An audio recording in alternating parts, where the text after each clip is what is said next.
તો અહીંયા આપણે તપેલી પાણી મેં લીધે આ તપેલીનો માપ મેં કાઢેલો છે. તો એક તપેલી ચોખા અને 4 તપેલી પાણી આપણે લેવાનું છે.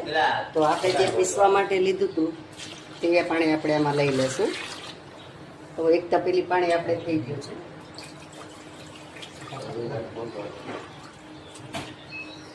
તો આ 2 તપેલા પાણી અને 4 તપેલા પાણી આપણે લઈ લીધું છે. હવે એને હલાવી મિક્સ કરી અને પછી આપણે ધીમા ગેસે રાખી દઈશું. અને મીઠું મરચું જે તમારે નાખતા હોય ખાતા હોય એ પ્રમાણે લઈ લેવાનું. સ્વાદ અનુસાર મીઠું નાખી અને આપણે ગેસ ઉપર ઉકાળી લેશું. અને આપણે એને ગેસ મૂકી દઈએ. અહીંયા આપણે ગેસ ઉપર તપેલું મૂકી દીધું છે. હવે એને કન્ટિન્યુ હલાવવાનું છે. અને આપણે ચમચાને બંધ નહીં રાખવાનો, કેમ કે આના ગાંઠા થઈ જાય પાછા.